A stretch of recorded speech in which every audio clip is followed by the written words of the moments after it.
En 2003, la folie Pokémon prenait une telle ampleur que plein d'écoles décidaient d'interdire les cartes et tout le reste dans leur enceinte. Supprimé à cause de bagarres, Waouh, mais quelle belle vidéo! Et ben tu sais quoi, elle sera encore mieux si tu fais pivoter ton téléphone horizontalement. Sinon tu pourrais te faire un torticolis.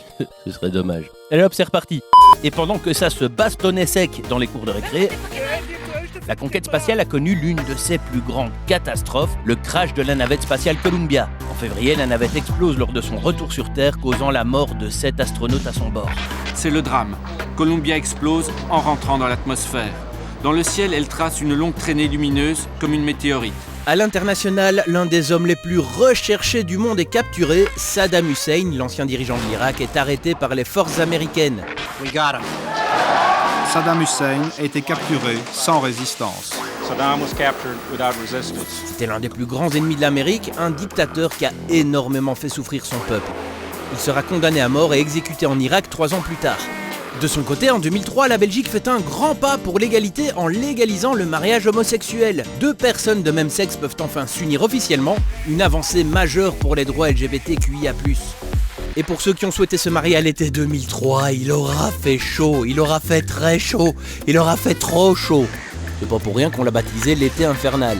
Une canicule frappe l'Europe et si certains en profitent pour bronzer en bord de Meuse, c'est un très joli string, pépère. À côté de ça, d'autres souffrent. Des températures extrêmes provoquent plus de 70 000 décès en Europe, surtout chez les personnes âgées. C'est une des premières grandes alertes frappées du sigle du réchauffement climatique. Mais la chaleur n'aura pas empêché le tennis belge d'entrer dans son âge d'or. En juin, Justine Hénin remporte Roland-Garros à 21 ans à peine. Je voudrais dédier cette victoire à ma maman qui veille sur moi depuis le paradis. J'espère qu'elle était très fière de moi, maman. Elle réalise son rêve d'enfant et quelques semaines plus tard, Kim Clijsters devient numéro 1 mondial en août. La Belgique est au sommet du tennis féminin. Depuis quelques semaines, je suis déjà numéro 1 mondial en double.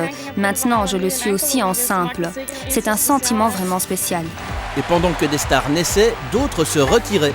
2003 signait le clap de fin pour le Concorde. Bon, il avait un pif un petit peu zarbi, mais le mythique avion supersonique, s'il vous plaît, permettait quand même de relier New York à Paris en 3h30 contre les 8 heures de vol habituelles. C'était tout simplement l'avion de passagers le plus rapide ayant jamais existé. Qu'est-ce que vous en pensez de cet appareil? Disons que c'est un bel oiseau.